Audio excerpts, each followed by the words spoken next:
Hello, hello. How we doing today, guys?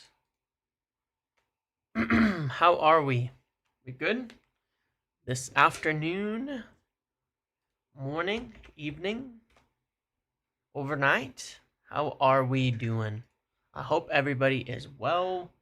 Good to see you all here. Riley, let's go. Mancunian, Kev, Sawyer, Slew Dog, Pepe.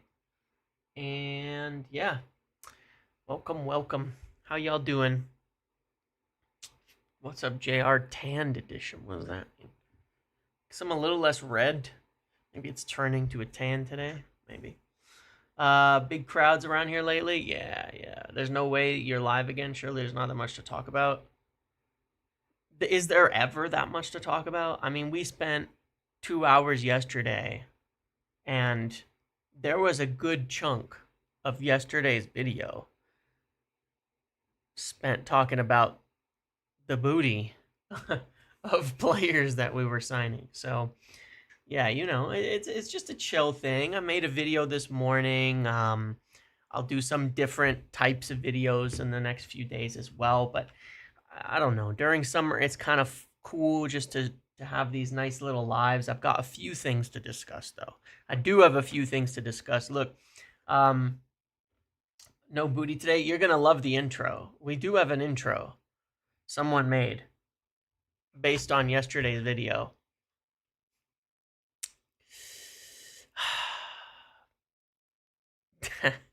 We'll get to that in a second. We'll get to that in a second. Hi, everybody. Hello.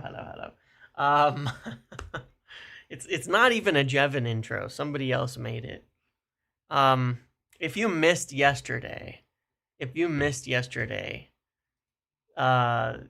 was nothing like it. There was nothing like it. I genuinely never seen it. It was really good. It's not even really an intro. It's just a it's a little funny video. But look, things are slow. Things are slow, no doubt. On a day-to-day basis, there's not an enormous amount in order to report on transfers. That's okay. That's okay.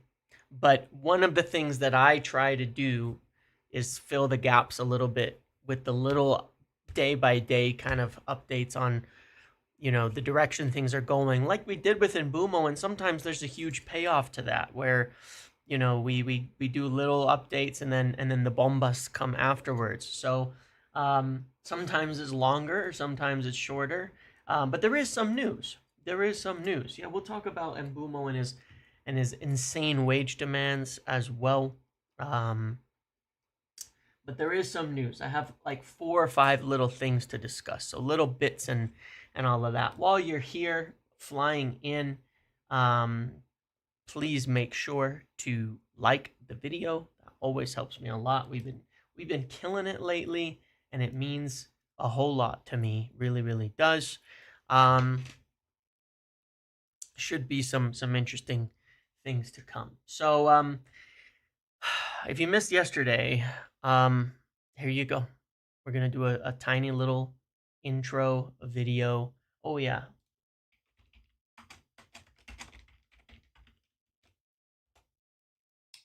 We got our first Hackney links. Not exactly, but okay. You thinking about doing content creation full time? I mean, we'll see. Well, yeah, it is going to be derailed by some cheeks. So anyway, here you go. Eden Hazard, Mbeumo, they've got some,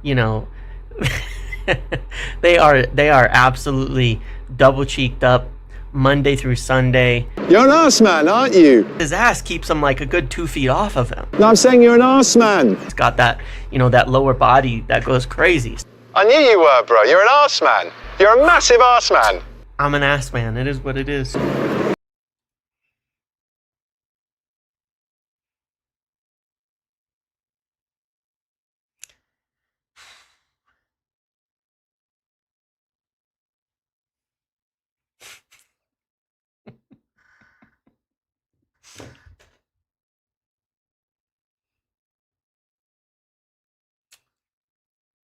Well, there it is.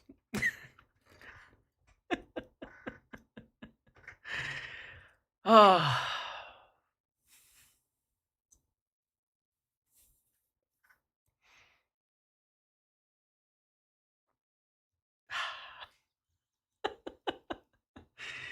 there it is. So,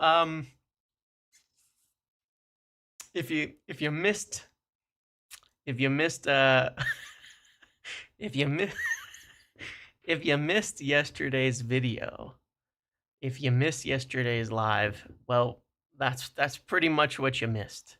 Okay, that's pretty much it. That was it. It was special. It was certainly special. Um, it was something. It was something. So, yeah, we'll try not to be too derailed today. I do want to watch the Portugal versus Germany game a little bit later. That's in about an hour and a half. So I will do that. I'll be doing that anyway. I hope you guys do too. But yeah, that was a little bit of what we were doing yesterday. So yeah, a couple of things that I do want to discuss today. I'm not going to let myself get derailed today. I want to talk about stop it. I want to talk about Antony, Hojlund, and Mbeumo. A little bit maybe on Trafford. Ornstein can't pull off chatter like that now. Maybe a little bit on Trafford, just the story there, not the stadium, but the goalkeeper. Just I'm just gonna touch on it, and a few other things. But we're certainly in a position now where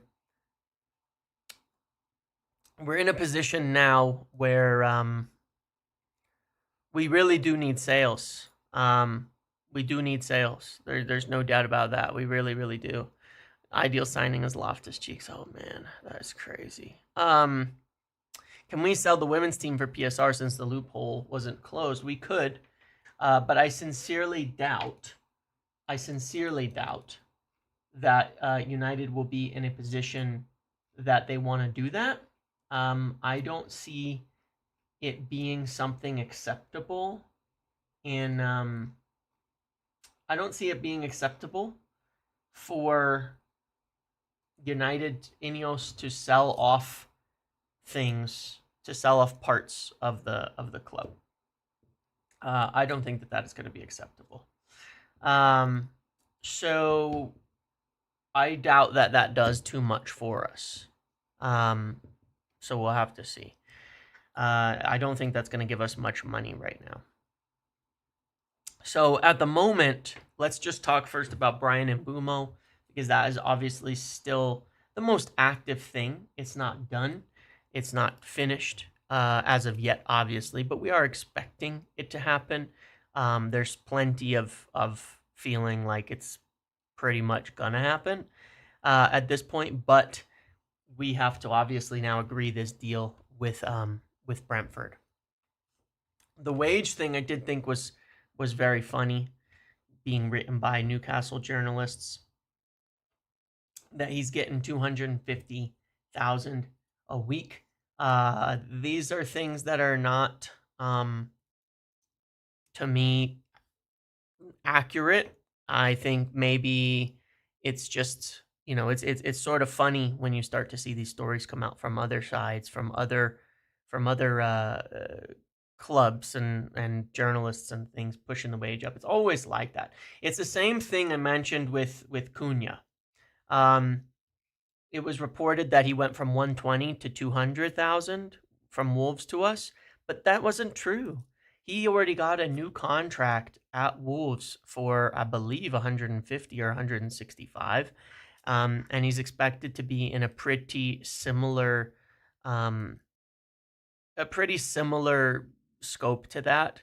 And so is Bryan Mbeumo. And there will be incentives. And that's the other part of it, is that it's like there are often incentives built into these contracts. And it's like, sure, maybe we pay 200,000 to Cunha if he starts 35 games, scores 20 goals, all of that, sure, that's also definitely possible.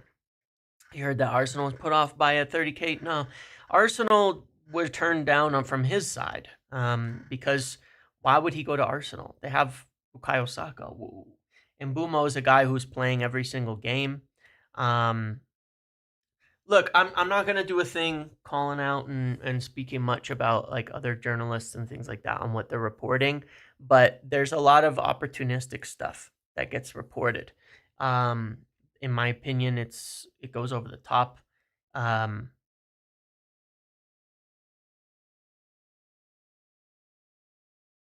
I see that lagging. Hang on a sec. I usually have absolutely zero internet issues here. What's going on?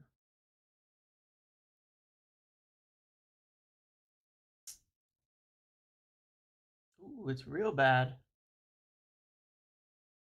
Hold on. Yeah, no, I see that. I see that. Hold on.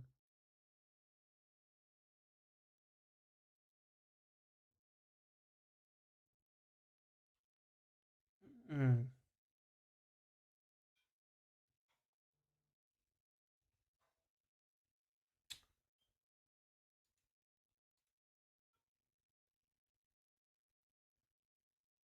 unusual.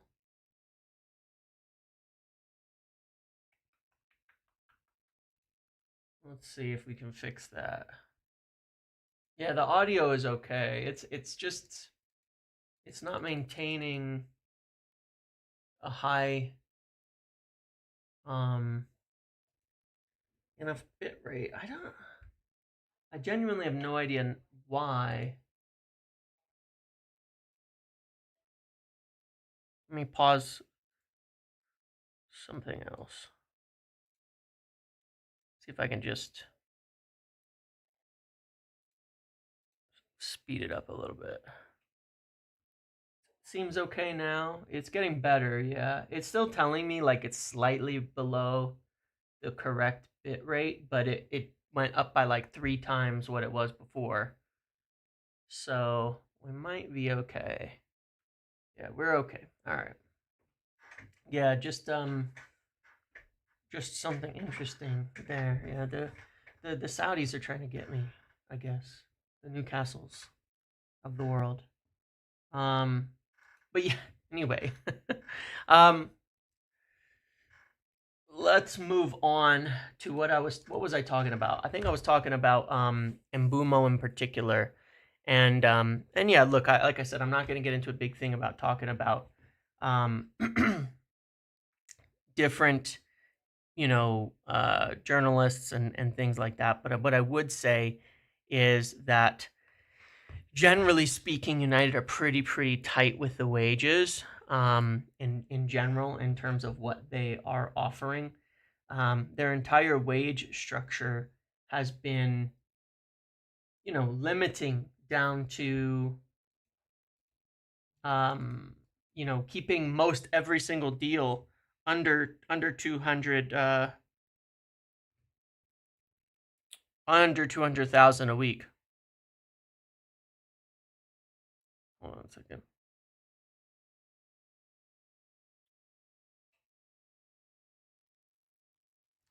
Well, that's the craziest thing. I've just been told something, but I can't talk about it yet, which is really annoying.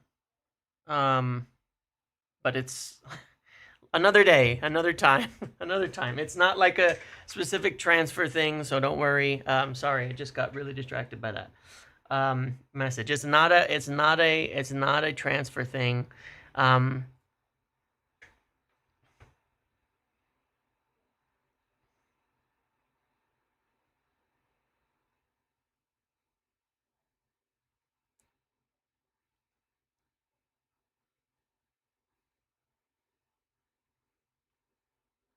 Anyway, just funny, just interesting. Um, Regardless, Mbeumo, it it's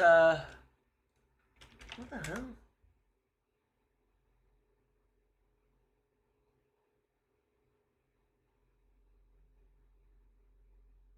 Okay. All right. I got a few things. I have a few things. I have something I can talk about a little bit later. Hmm.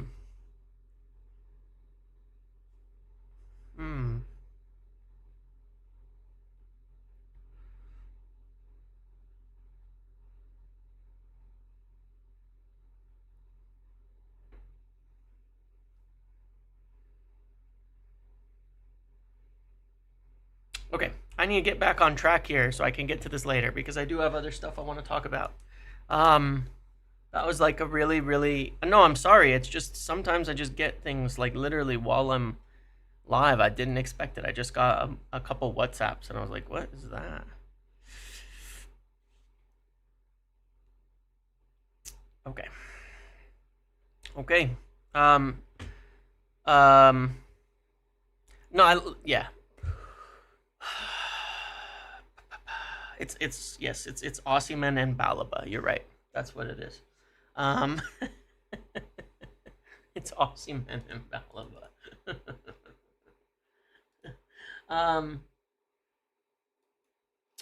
So, regardless of that, regardless of everything, let me continue on what I'm doing here. Good news, good news. It's all good news, all good news, all good things, depending on your perspective, I guess. In Mbeumo, all of the wage structures that we are headed towards are below that 200,000 or so in terms of base wages. I mean, even Matthias de Ligt, from what I understand,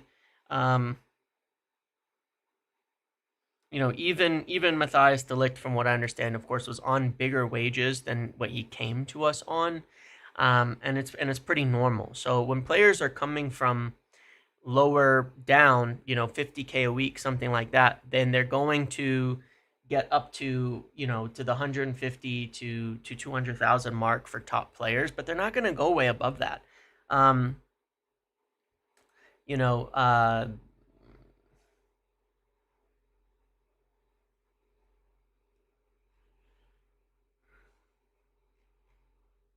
guys, I'm not going to comment on that specific story because if you know me, you know exactly what I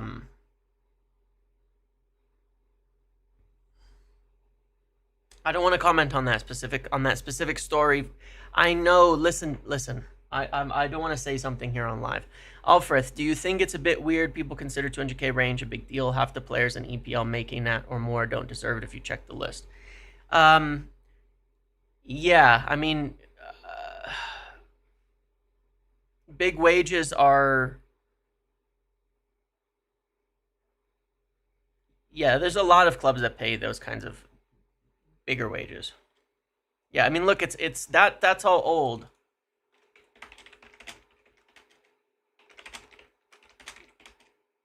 One second.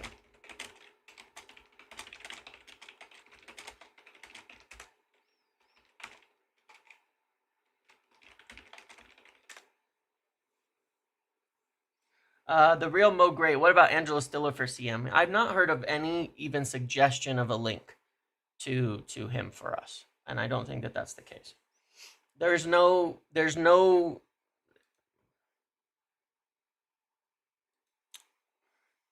gonna leave it alone. I'm not gonna comment on the story that you guys are trying to share because it's nothing I didn't say a couple of days ago. Okay, that's all. It's nothing that we didn't say a few days ago, or weeks ago. So we'll just leave it at that.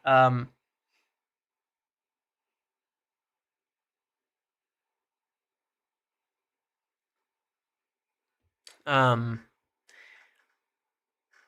guys are fully derailing me here from where I was going because I do have things I want to talk about.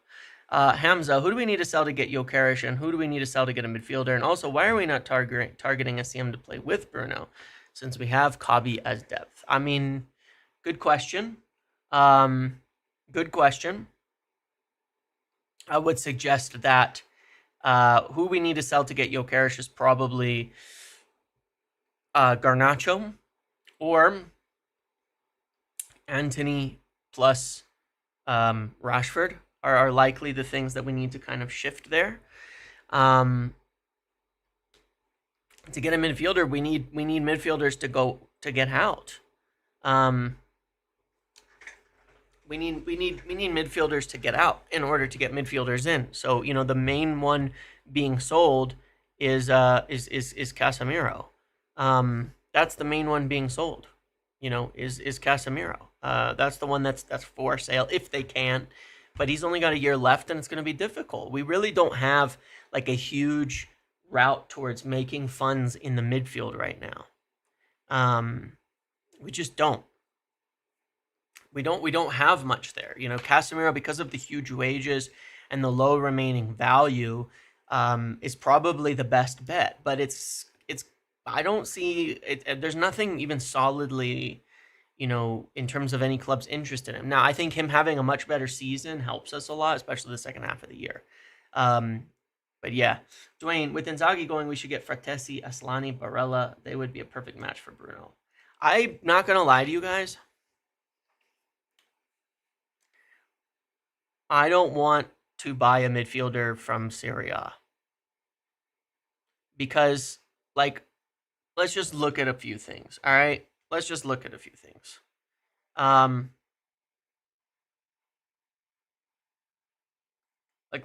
Let's be real and look at a few things on this.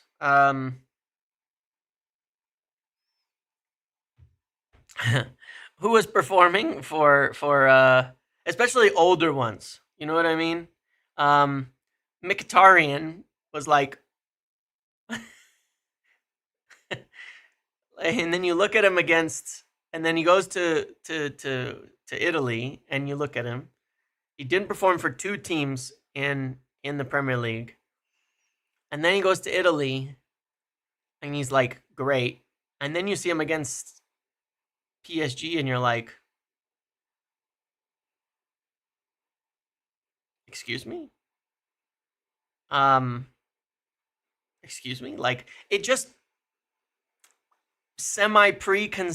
pre-confirms my concerns about why all these older, slower, more limited players keep going to Serie A and performing really well. I'm aware of how good Barella is. He's not going to be for sale. He's not going to be for sale for any sort of affordable amount of money. He's not the right age. Well, how old is Barella? He might be the right age. I actually don't know how old he is. He's 28. He would cost an extreme amount of money on crazy wages. It's just a slow leak. Now, Ederson's younger. He plays for a different team. But I don't know, man. I've still had my concerns. I still have my concerns now on that, even because of what I've seen. When I look at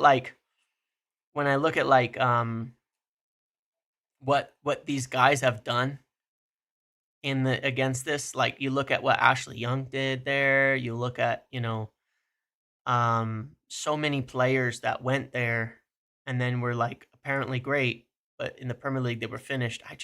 McTominay is a good example of this. Like when you look at the defenses that in that final, it's no wonder McTominay scored 12 goals there. He'll probably score 20 next season. The defenses in Italy are fucking terrible. Like I don't know what it is, but whatever it is, there's so many red flags about it. I would probably just buy from Portugal and League One and and all that. But yeah, look, Tonali was like an extreme athletic, fast kind of demon, but it's also been a couple of years. But I know it's not like I haven't said it before. It's not like I haven't said it before. It's widely thought with Mbeumo that Hackney's off to Portugal. He's going to AJ. I believe he's going to Benfica, right? To replace the guy that City bought. Is it Benfica or Porto? To replace the guy that City bought, if I'm not mistaken. Runner number one. Can we expect to have all our business done for the start of preseason? Keep up the great work. No. However, I do think we'll have most all of it done. Moving from the Premier League to Serie A is like watching James live after being used to watching videos at times 2 speed. That is totally true. Yeah, Porto to replace Nico Gonzalez. That's right. That's who want him. Is Porto. He's good. No, Vega went somewhere, but I remember hearing that that Hayden Hackney might move to. There was a lot of interest from Porto or Benfica or whatever. It doesn't matter. Who were trying to buy him. So I think that's there. No, look, Atalanta. It's not like it's a one shot rule. That thing I'm saying with Serie A. It's just a concern that I have. Like same as I wouldn't buy Bundesliga forwards. And honestly, I am so ready for Florian Wirtz to flop. I'm so ready for Bundesliga plus ACL injury to flop. I'm so ready for it. I'm so ready for Šeško to join Arsenal and be crap because I am familiar with your game. But look, it's piece by piece. It's Wirtz won't flop. We'll see, brother. We'll see, brother man. We will see, brother man. We will see. We will see. We will see. You don't remember exactly how good Sancho was in Germany. Like really, really, really don't remember. Nobody on earth had a doubt like that thought this would happen to Sancho. He was literally the best young player in the world in that league. I mean, even Dembele, who's great now, took a while to kind of get there. Sancho is absolutely better than Wirtz in Germany. Havertz is crap. I don't know. Sancho's still good though. He's so good he can't even stay at Chelsea. No, that's nasty. You can't be saying that. I'm sorry. You're gonna have to get a mute for that. You can't be asking for people to get injured on our team. You cannot. You're gonna have to take a timeout for that. Mkhitaryan, yeah. I mean, I don't know, man. I'm just saying. I'm just saying. But regardless, let's get back on track now. I'm a little more. I've gotten the unfocusednesses out of my head a little bit. Timo Werner, yeah. I mean, hell, there's a lot of examples, man. There's a lot of examples. Mbeumo, I should say. Like I said, will be on more reasonable wages, very, very similar to what Cunha's on, like Fabrizio said. And we're talking in the 150 to 200 range. Yeah, that's what we're talking about there. We're opening talks with Brentford now. I mentioned that yesterday that we were going to open talks with Brentford. We've made contact with them. We've started. Realistically, I've seen a lot of reports. You get reports one side talking like 50 million. You get reports the other side talking like 60, 65 million. Obviously, the truth and the negotiation is probably going to be somewhere in the middle. I don't think it's unreasonable to ask for near Cunha's fees, but the only difference is he has a shorter remaining time on his contract than Cunha, of course. Cunha had a release clause, and Mbeumo has only 1 season left on his contract. Now, they do have another option, but next season, there's no way that they will be able to sell him for more than, if he stays, there's no way they'll be able to sell him for more than 30, 40 million.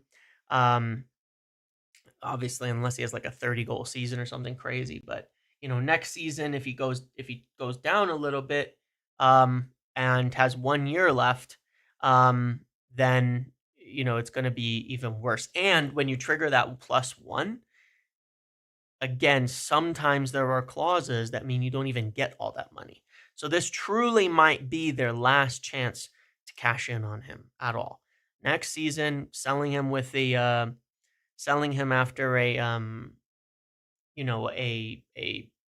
+1 is triggered, you could end up in a situation where you get a lot less money from it. So I think we'll get him in the range of 50 to 55 in the end. It'll obviously, I would expect to be pretty much a structured deal. We paid 55 million for Mount in his last year, yeah, and that was the old group doing whatever the hell they did. And he was on 250,000 a week actually. So Yeah. So that's in Mbeumo. We're starting talks again. I expect I'll have an update before the end of the week on that, but I don't think it'll be too crazy. I really don't think it's going to be too crazy. I think we will do okay. The next one I wanted to speak about is Antony. There's still interest from Betis. I know we announced his departure and all of that. They still want to keep him, but as with before, realistically the type of offer that they can make is going to be realistic. Yeah, anyway, the type of offer that they're going to have to make is still something that's going to be really really difficult. You're really going to look at like um a loan plus option or a loan plus obligation. Mahmoud Fares, welcome to the Pro Muppet. Thank you so much. um so that's the main issue there. And if you look at the how the numbers on this work, United could accept something like a loan plus obligation. An option, I think, is off the table. I don't think there's any circumstances where they're going to accept an option um, for Antony from Betis. But in terms of an obligation, it could be, something in the range of, if they were to offer 20 million, it actually could work and would help us a bit financially. Not a ton. The math on it is a little complicated, but it could work. So we'll have to see. Thank you, Robbie. Thank you, Robbie.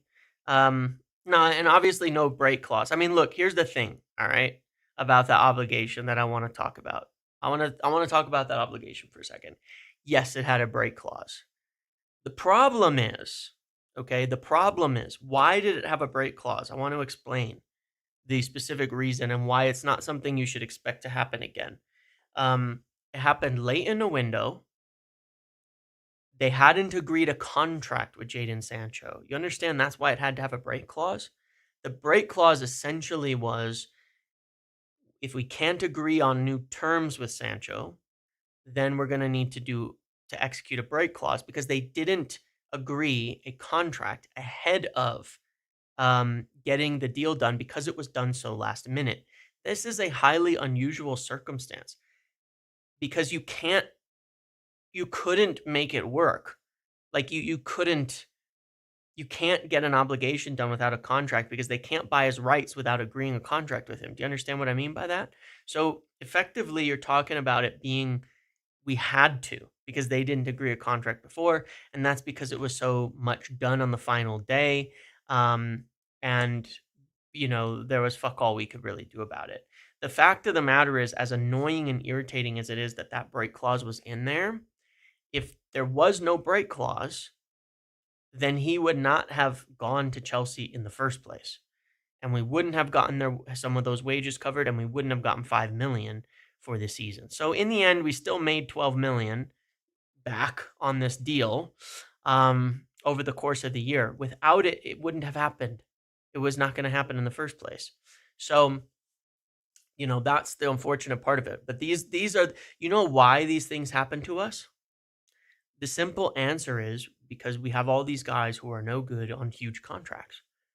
That's why. And so it results in these extreme problems, right? Whenever you start giving out these huge wages and you have these problems, yeah, wages plus 5 million fee, the wages saved plus 5 million fee. That's what we got for the year. So whenever you give out these big contracts, you create these problems. It was like Maguire and West Ham. You don't hear it from other people, because most of the time when people are making a move, there's not a significant difference in their wages, or it's going up. But we get guys and we try to sell them when they have multiple years left of long contracts on big wages, and then you get all these strange complications because nobody wants to execute them. Nobody wants to get those things done. So these are past mistakes that unfortunately take time to correct. Take time to correct, take time to fix, take time to get somewhere, take time to do something. So yeah. Regardless, that's why that happened. people were coming to us for the wages, 100%. And people keep trying to make out now that that's the case when it's not. The wage structure that we've been putting in place is much more reasonable. When you have a real obligation where the clubs have already agreed a contract, then there's no break clause in the obligation. For right, so yeah, Shinna, on the math on that, Robbie, welcome to the Pro Muppet. Thank you. I saw you mention that before that you wanted to, so I appreciate that. So on the math on that, if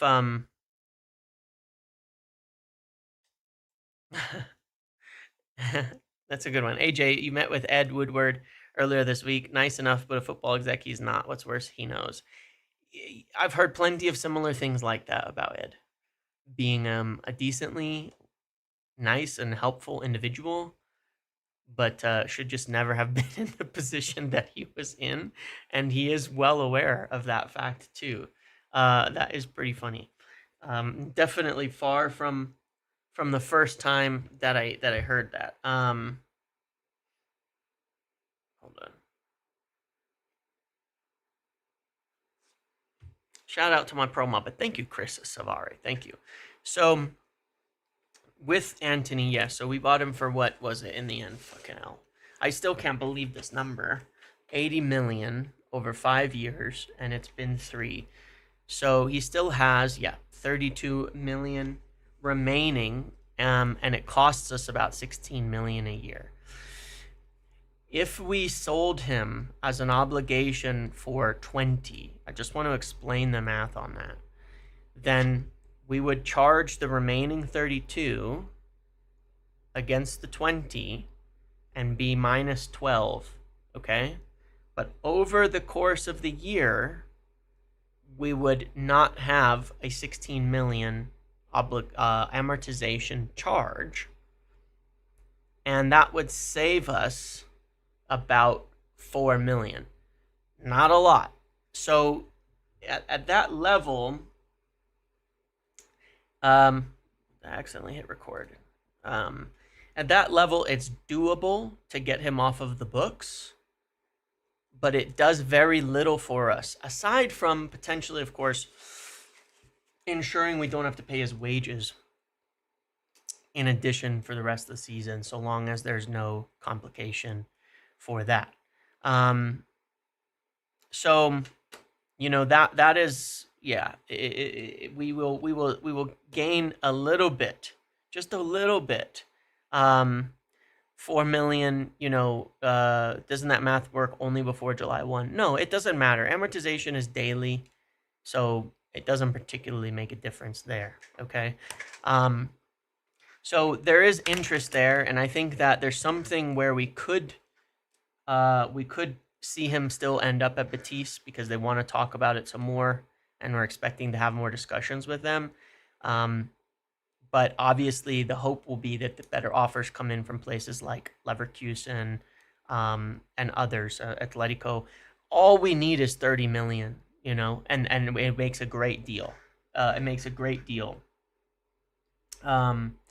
overall. So yeah, that's the main thing that we need, is that kind of thing. I think we still can. I think we still could get that done, obviously, but I haven't. I just don't know. Besides Betis, of like, I'm not saying there isn't. I don't think I hear everything, but I do know is that Betis want to still have talks. So we got to hope that other clubs are also doing so. Maybe they are, and I don't know about it. That is 100,000% possible. Just because I hear about one club doesn't mean the other clubs aren't also in talks, or there aren't other clubs also in talks over this type of thing. So that's the Antony situation as of now. We definitely need, ideally something comes of that. But if we do have a bird in the hand of a way to shed Antony in terms of an obligation that isn't a negative for us, then that'll be good, because then we could do that if nothing better comes in. Then there's Hojlund. Obviously, we've seen quite a bit of talk about the Inter Do I have a paper? Yeah, I sometimes write things down on paper because to keep myself organized. Then we have Hojlund, who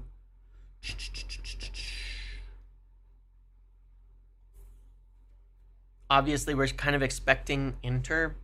There's a really weird rumor that I heard yesterday that might open up space for Hojlund at Inter.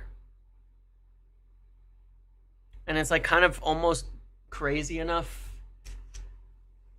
to be true, but I genuinely can't be sure of it. I heard it yesterday. Just a small little hint of something that could open up space for Inter, and it has nothing to do with us, but it's about somebody at Inter leaving and going to another big club. Has nothing to do with us, and that could certainly be, yeah, Lautaro to Liverpool might be. You might be right with that guess. You know what I mean? So it's an interesting thing. It's a really, really interesting thought. I don't know if there's anything actually in that. I don't know if that actually makes any sense. But certainly when Liverpool, I have no idea, to be quite honest, if there's actually anything of reality in that. But it was just like a very kind of interesting rumor that went flying around. Yeah, I do not know. But obviously it would open up some space at Inter, regardless, should something like that happen. We do need... We probably are going to have to loan him. I'm not going to lie. I mean, from everything that's happened, I think we're going to have to loan him, though. Was there a story from Lawton Times? That's a good one for... let's take a look at that.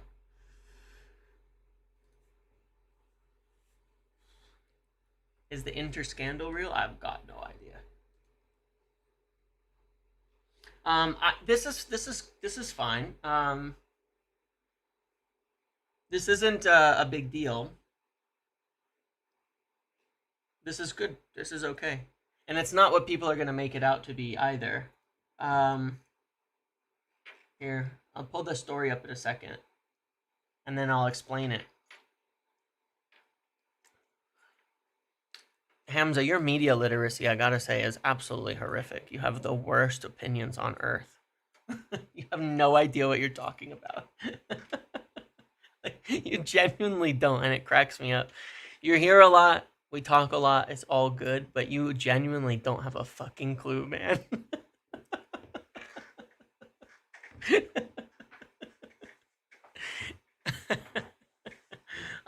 Here, I'll pull the story up.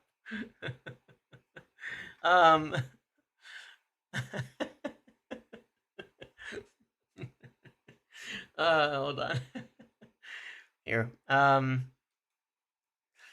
Dave Brailsford steps back at Man United and Jim Ratcliffe's Ineos reshuffle. Brailsford will focus again on role as director of sport at Ineos, with former Tour de France winner Geraint Thomas joining the cycling team. Major reshuffle, blah, blah, blah, return to his original role. You see that he was a team principal of Ineos Grenadiers. This is what Brailsford does, okay? Like, this is the point that I want to make about exactly what happens, because this just happened with Blanc as well, okay? This is what happens with Blanc as well. These guys are part of Ineos Sport.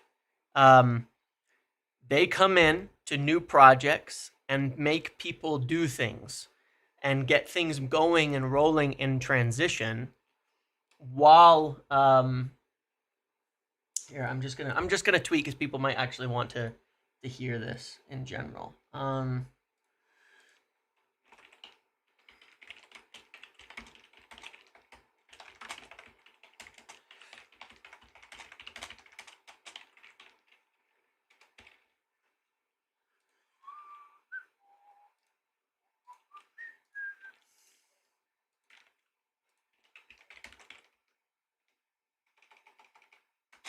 Make sure I give credit to the right people who broke the story as well. Always important to do that. This is actually something people might be interested in because there's always panic, right? So, do you remember when that Blanc thing came out, right? Um,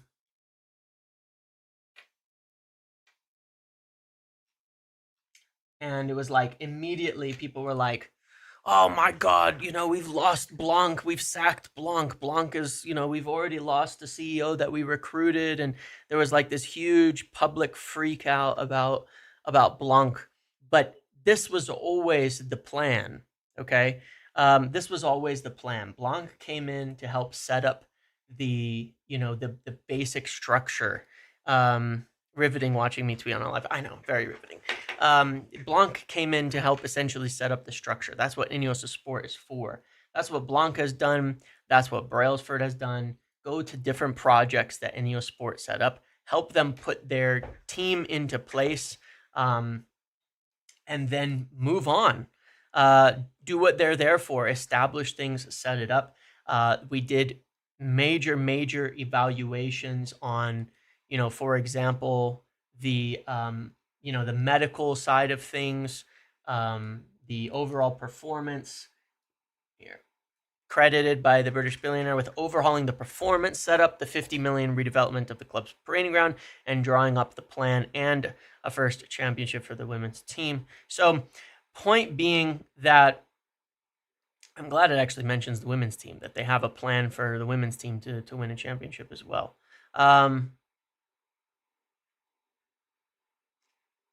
So basically, the point of this whole story, really, is nothing. He's focusing again on the role of director of sport at Ineos, same as Blanc is focusing on being the head of sport for Ineos as well. But this is what Brailsford does for him, and I believe he's still on the board. We'd have to look and see. Actually, let me just check company's house.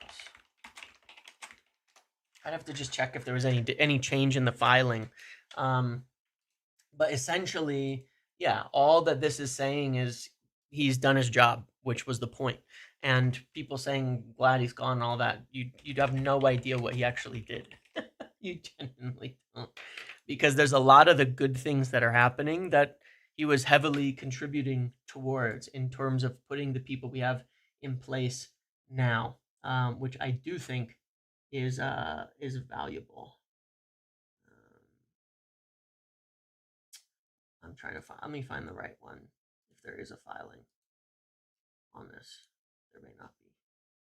Yeah, there's nothing. He's not been. There's no termination of appointment or anything like that that's been filed as of yet.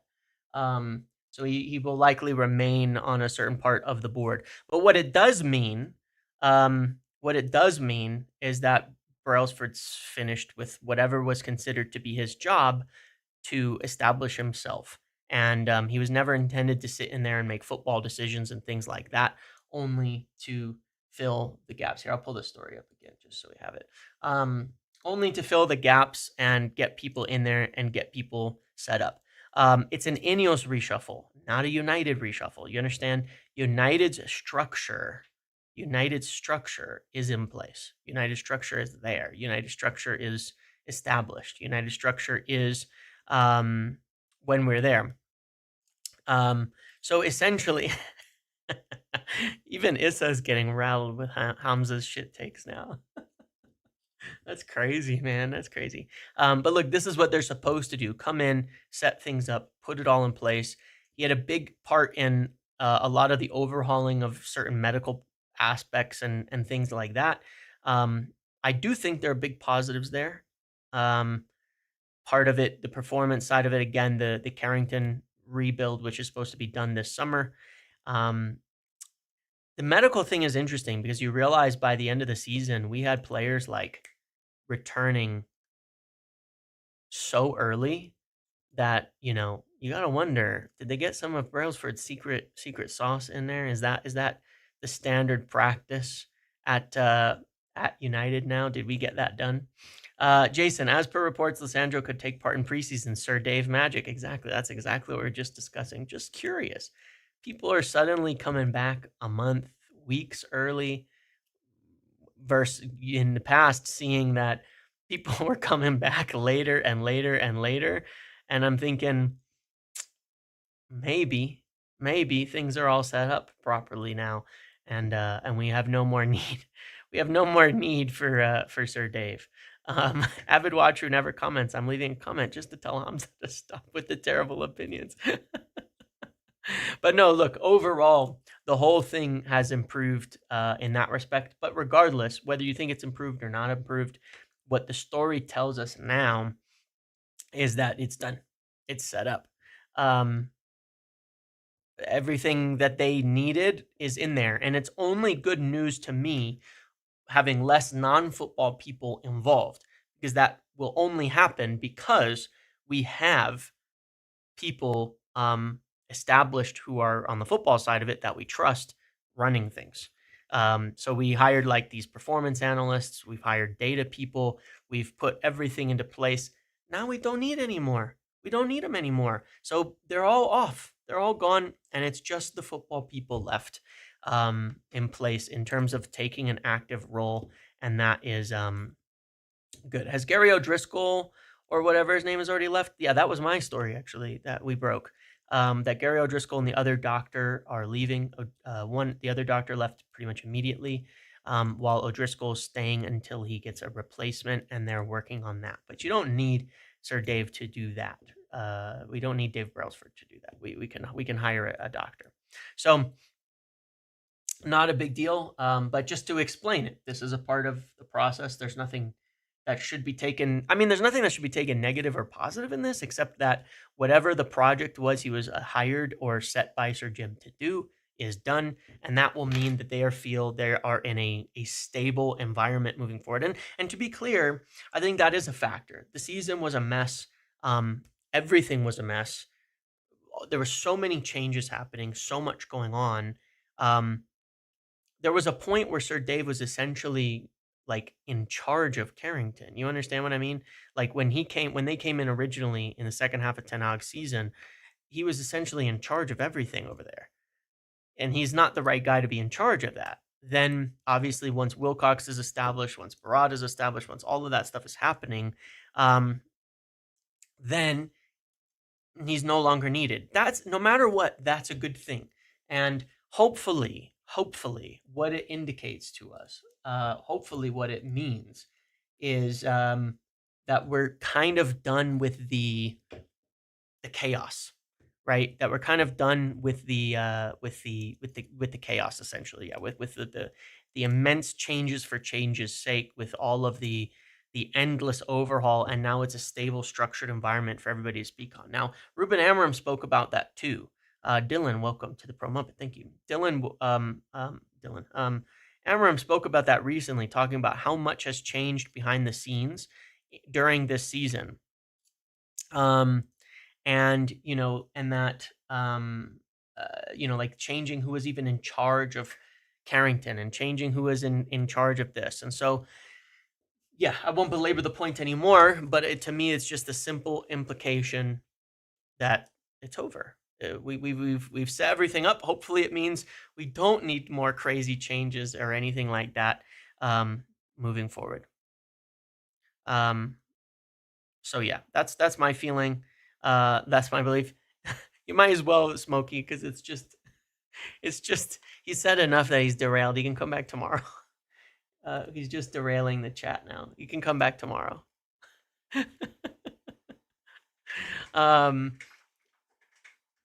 You can come back tomorrow. Nothing personal. Nothing personal, kid. Just business.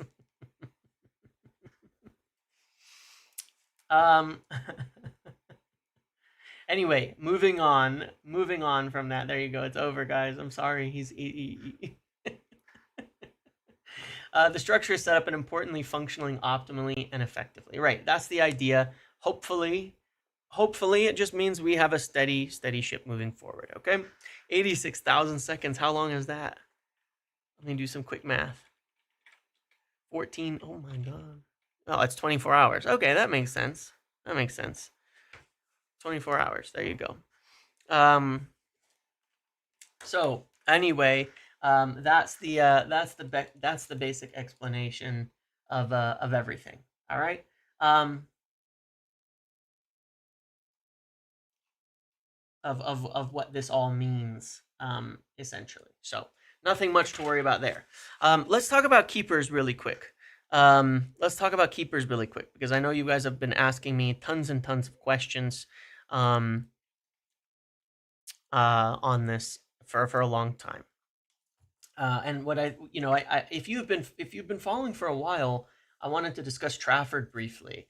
Um, I kind of told you for ages and ages here that Trafford was probably going to Newcastle. I said it quite a while ago. I think way back in like December or January or February or something that Newcastle was closely linked to him, or maybe that he wasn't for sure going, but that's who was linked to him.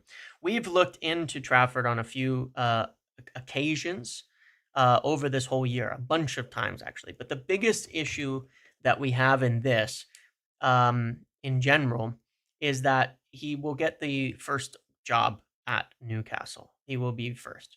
I don't think we were totally convinced about Trafford as a signing. And when we approached him originally, what we spoke about is that potentially, to come in and compete. And I think that he wanted to, if he was going to leave Burnley or something like that, that he would want to be the starting keeper. So Newcastle are offering that. Now we still like him, and I'm almost waiting. I haven't heard anything. Okay, so this is I have not heard anything, but I am just I think it's funny. I would think like all of you, I would think it would be absolutely hilarious now if we just went and tried to get him. Because we have had interest. Because yeah, Nick Pope will head to Leeds. He'll be the starter there. If we just went for him and said, all right, we're gonna go sign him. I mean, 25 million. He's in the same bracket of the other keepers that we're looking at in terms of cost. Again, I haven't heard anything new. Newcastle's been likely. He wasn't really. We weren't really offering what would convince him, I guess I would say. But hey, you never know. I would be absolutely chuffed should we turn around and just suddenly make a deal for Trafford and make an offer for him to come in and be our number one keeper. It would be pretty funny. Just take everything Newcastle want this summer. It would be really funny. So yeah, that would be pretty hilarious there. And I doubt that will happen. But yeah, it would be funny. In terms of the other sides of the keepers thing, as I've said many times before, no, the Brailsford thing was not a message I got at the beginning. I don't know anything about that. I didn't know anything about that till the story. Okay, so no, that was not the message I got. Very different stuff that I got messaged about. So on the keeper front, again, one of the things I want to say is that we're not expecting to spend a lot of money on a keeper. That is not something we want to do this summer. I've said that before when they spoke about keepers in the beginning, and we're looking at keepers throughout the year. The message was to get a competition for the keeper. To get somebody who could come in and compete. And all of that. So they don't want to spend a lot. I've said before, they don't want to spend the budget for other players because we have so many more needs in the club. They don't want to use that budget for the keeper side of it. I don't think we'll get Emi Martinez at all. I don't think he's the top target. I don't think that it's even close to likely, especially because it's really unlikely Onana leaves. It's much more likely that Bayindir goes, which is not going to make us much, if anything, and we'll be able to spend a small amount on a goalkeeper. So someone in the 20 to 25 million range or something like that to get a deal done. And I don't think we're going to be spending 40 and big wages on Emi Martinez, even though we have been interested in him. There's no doubt about that. It is correct. We've been interested in him, but we've looked at him. We've spoken to him on a few occasions, but yeah, 40 million is the quoted price, plus probably big wages. Is we don't have the money for that. We're not even close to having the money for that. We just don't. We're nowhere near it. So the other keepers that we're interested in, the two that I would link us to most of all, are Lamens and Vanya. Lamens and Vanya are two keepers that we are very interested in, that we've been following. Full credit on Vanya to Fabrizio. I don't have anything on that, but I trust Fabrizio.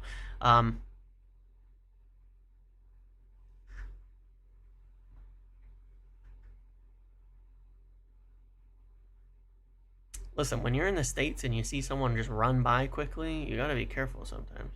You never know what's going on here, okay? But yeah, I don't want to credit to Vanya. I credit to Fabrizio, but Lamens is one that I've been able to back up myself on that, in addition to other people reporting it as a solid target for some time. So I would think it'll be Lamens. We've talked to we've looked at him for a while. You gotta keep your head on a swivel, man. You never know. There's some weird shit go on in this place. Sully Martinez update. Understand Lisandro Martinez making good recovery since his ACL tear in February. Currently doing strength. Return for preseason is deemed unlikely. That probably more accurate than the Mail article, but maybe he will be okay. He'll be back on grass training over the summer. Okay, that's still quick, but that is probably a lot more accurate than in team training in preseason in terms of the specifics. Here, I'll pull it up on the stream in a second so I can give Sully his credit on this one.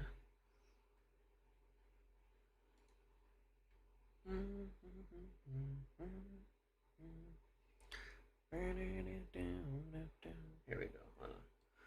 So you can look at it. Lisandro Martinez making good recovery. Currently doing strength and rehab work with the aim of being on grass training over the summer. Return for preseason deemed unlikely. That is definitely more likely as to a timeline. And then you would hope he can get back into the team before the turn of the year. So yeah. But anyway, on Lamens, I think that is a more likely signing, for sure. Is he fully ready? No. But part of the idea there is to have competition. Once again, just saying, to have competition for Onana. That's always been kind of the message on what we want out of everything. That's what we want out of a keeper. I have a bit more to go, and then I'll maybe talk a little bit about the message I got. It's nothing like massively like huge in terms of like, you know how the updates are. It's kind of like the other day when I was hearing, hey, things are looking kind of good on Mbeumo, where talks are going well. I didn't expect that to result in an immediate break, so I wouldn't expect that to result in an immediate break here or anything, and even anytime soon. But while I get to that, make sure to like the video. There's 1,600 people here, and then I need more. You need more likes. I need more likes. So do that. But yeah, on the keeper thing again.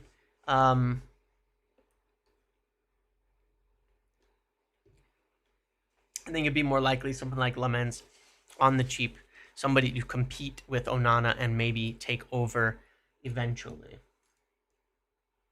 So they've been looking at that a lot. Al Hilal have made a formal offer to Victor Osimhen worth an enormous amount of money. We're talking like 500k £8 a week. I don't think United can even be in the building for these kinds of discussions. Okay, I don't think we're even in the building for something like that. I can see behind me, right? Like, you do realize, like, you can't bait me on there. I'm literally staring at my stream with the chat on the side. It's annoying, but I need to know what's on my stream. So I know what is on the camera, okay? I'm not stupid. This isn't a movie set. I'm not sitting here like on some thing and then there's like there's just a camera and I have no idea what's going on. Like, how do you think I'd pull things on the stream and mouse over them and do all of that? Like, yeah. I wish I didn't have to, but you do.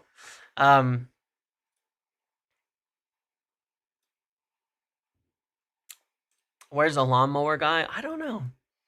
Hey, James, do you think it's possibility that Ari wants to keep Bruno because his instability will cause in this whole rebuilding phase, even though he's not a perfect 8? Yes and no. I think that in general, his flexibility. I spoke about that this morning. Let's look at the team really quick. Just briefly, that I like put together with all the depth for this morning for a video. Oh my God, what's Jokeres doing in there? I'm fucking with you guys. No, but look, when you actually look at it, there's not a ton of depth behind the 10s. Cunha, the only person you really have behind him is Mount once Garnacho leaves. Behind Mbeumo, you've got Ahmad, but he's probably starting out wide. And then you have Menu, which is fair enough. But you can see that there's not an enormous amount of depth in the 10s, even with the ones we've purchased. That you do want to be flexible, right? And Menu, Bruno in here as an 8 will very likely want to play often as you rotate into the 10s, and will rotate back as well. And then if you think about next season, then we really need depth. But we have other problems to solve next season, because we have to buy a center back next season, and we have to buy another midfielder next season. So we need depth. If Bruno were to leave, we probably would have ended up buying another 10 and another 8. So why are people saying put Heaven at central center back? Why? I'm telling you, how all year, and people still don't understand Ruben Amorim. I'm so confused. What would be the reason? I'm not going to explain, but I want to know why you think Heaven should be at center back. Because he played there last game. Sure, there's a bunch of kids, but why should he be at center back?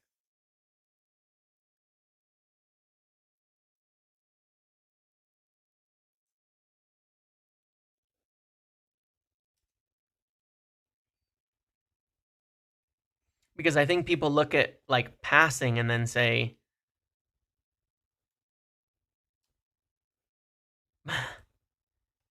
they want a passer in the middle to step up and dictate play from the midfield. That's not how you play. These guys are supposed to step up into the midfield from the wide. Lenny Yoro has there was some stat that was put out today.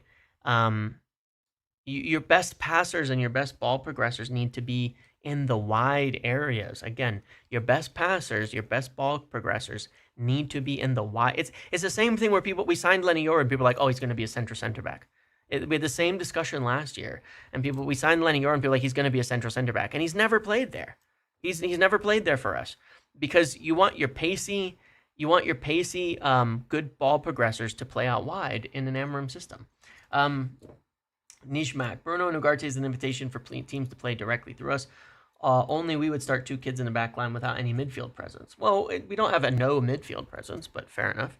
But you want your best progressors, passers, runners, and all of that to play wide.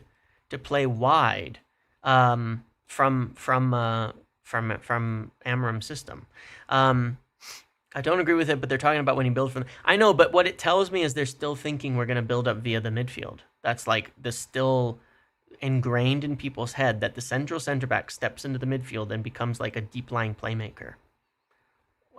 Where I don't understand. I don't understand why people think that. I don't understand.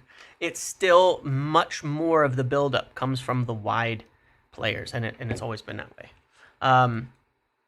Yeah, he played for like one half or less or something, but people kept saying he's the central center back, and I was like, no, he was signed for the sides. He was always signed for the wide areas, and that's the manager. So, the center back doesn't step up into the midfield to become a deep lying playmaker.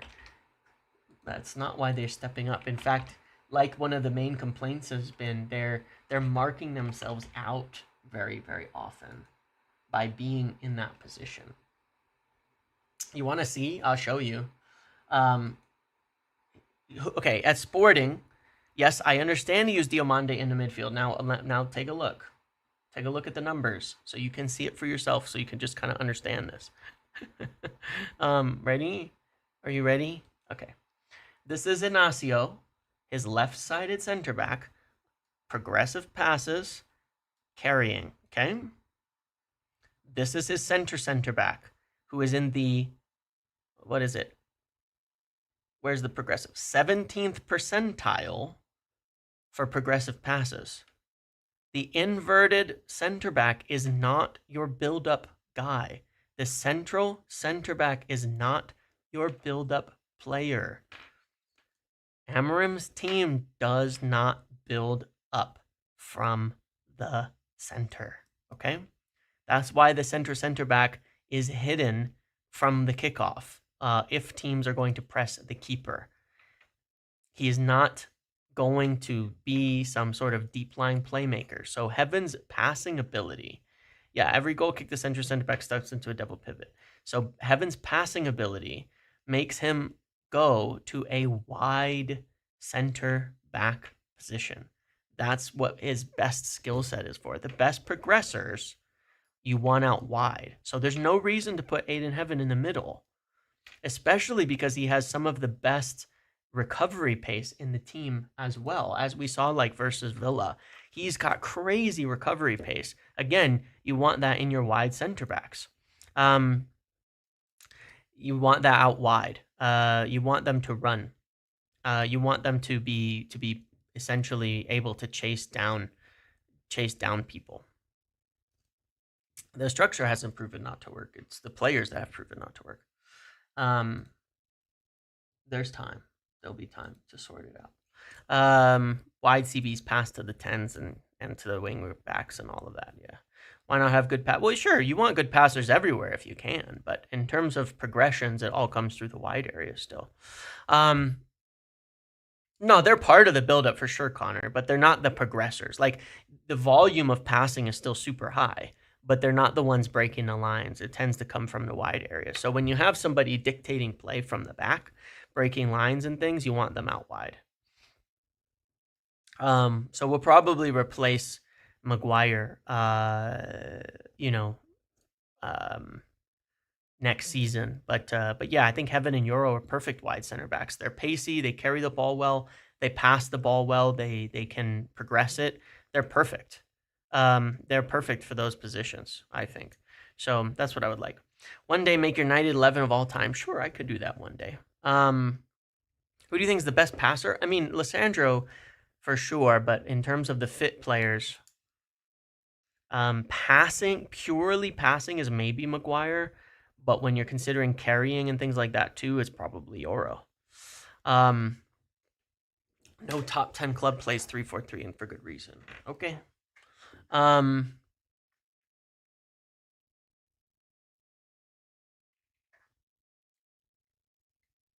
But yeah, regardless, when we look at this is why Bruno, staying It helps us. It brings him as depth into there. You sign an 8, and you're giving them time to build. You're giving them time to build up. Essentially, you're giving them time to become the guy of the future potentially in the 8.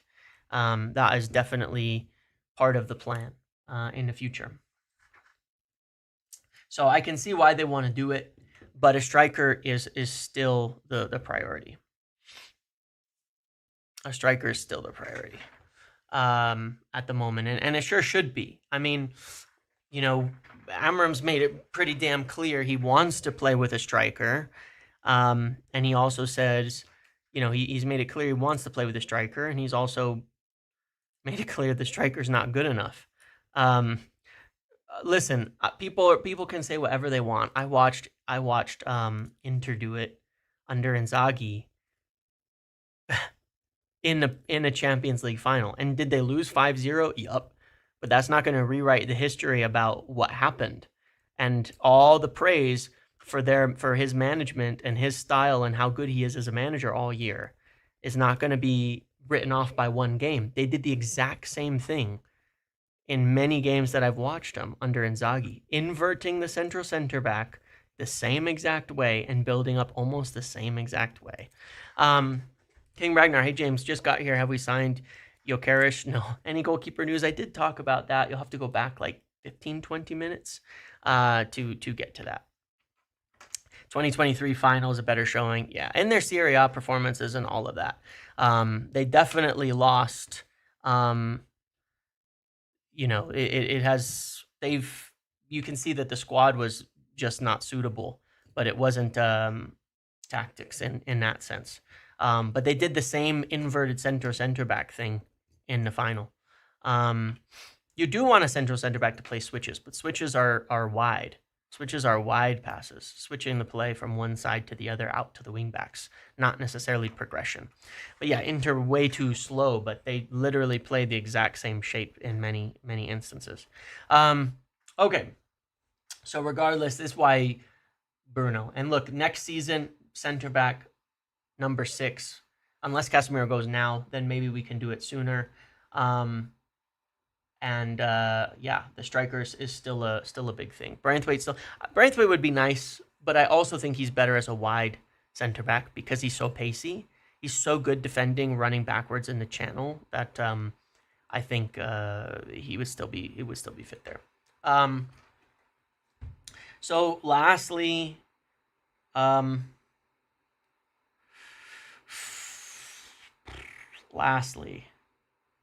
we'll just talk about what I heard here, and then we will go forward from there, at least a little bit. But now, see, you guys are building it up to be some giant, massive thing when I've told you that it isn't.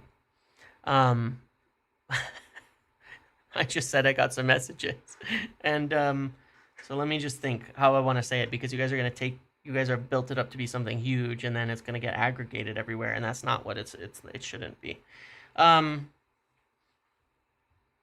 What I will say is very good sources that I've spoken with, and that I got a message from today about this, also get the impression that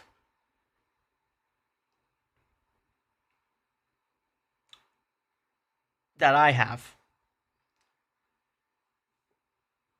which is that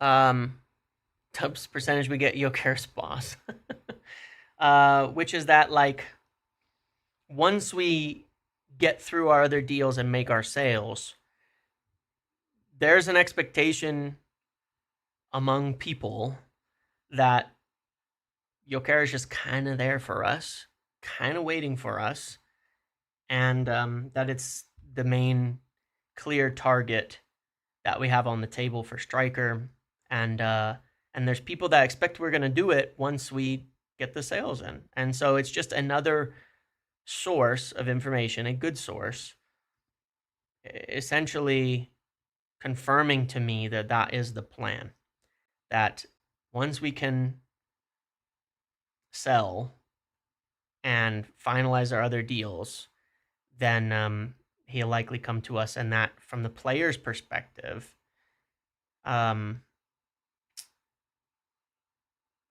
they get the impression he might be waiting on us. So it's just an impression. It's not a huge thing, but it is a good source. And it aligns with everything that I've been hearing. So, yeah, still a lot to run on this because obviously we have to sell. We've got to get things done. Somebody goes in and make a big offer for Gyökeres otherwise, then who knows? But I would ask that these are not the types of things that get aggregated because it's not like, look, I'm not going to say what he sent me, but I'm trying to, like with Mbeumo, kind of give like the in-between, you know what I mean? In between, while we're waiting, what are the little things that happen? And how does it like move just a bit? And like have these real conversations about where things are going. And I think this is going the right direction, or at least other people are I think other people are seeing the same thing in the football space that are kind of leaning that way. That's kind of the impression they get from these discussions. So I'm trying to have real conversations without making like any big claims here. Because it's so hard. It's so hard. Like this isn't an offer is made. You know what I mean? This isn't the bid's on the table. This isn't that kind of thing. And I'll let people who break that stuff before me break it because I'm not that guy. But I try to keep people informed on the real things that are happening in between. It's more like, I don't know, grassroots type of stuff. So, what do you mean waiting for us? No club is after him. Well, maybe that's true. Maybe it isn't. Maybe the truth is that he's not responding warmly to people. You know what I mean? Maybe he's not. I mentioned that before as a suggestion that maybe the people who are inquiring over him are like, he's not really responding to them. That kind of thing. So it's not like I'm not even saying it's a low % chance that we get him. What I'm saying is it's not done. Like it's not like it's something where it's in that point where we're like with Mbeumo, we were in direct discussions with him, and convincing him essentially. In this case, we have had discussions with him on a few occasions, and there's just a feeling from other people around that once we are ready, that this is a deal that they think we'll push to do, and that on his side that the interest would be there. So look, if tomorrow Arsenal blow it on Šeško and turn around and go to Gyökeres and say, hey, we want you to lead the line for us, can that change? Of course, it just can. If we don't end up with the money, so be it. But how long until we're ready? Well, we need the sales. I mean, that's the factor too, right? We still need to sell. We still need to be progressive with our money. We still need to make sure that we have the money to do a deal like this if we want to. So, there's a lot of factors, but I'm trying to every day do the small things to try to keep moving it forward. So I'm playing it down a lot, but I think that I think the point being that I feel pretty much confident that if we can get to it, and it's sort of known, or forecasted sales, if they know what's coming, that we will, and that we can do it. It's going in a good direction. Let's put it that way. Yeah, exactly. It's in a good direction, and all of that. I'm definitely hedging on it. So, all right. But anyway, it's good. Like when I receive a message like that, I don't get daily updates on everything. So it's like when I get a message and it pushes things in that direction, and there's people who are really well connected, and good sources that feel that way, or feel that they can say that to me, then I start to feel good. I start to feel better, like we're headed towards it happening. But there's a lot of room to run on something like this. So that's what we're at. Okay. I'm gonna end it here in a minute. Portugal versus Germany. I think Germany. Something about Portugal doesn't work for me. As long as it happens during another red carpet show, that would be pretty funny. I think Germany. Yeah, this source might be downplaying it too, and keeping it calm. So yeah, look, next I'm hoping there's a few things I'm looking forward to just before this moves forward a bit, which is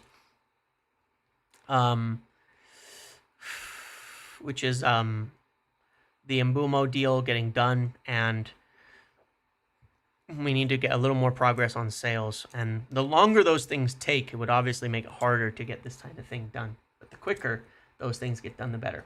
Like a video on the way out.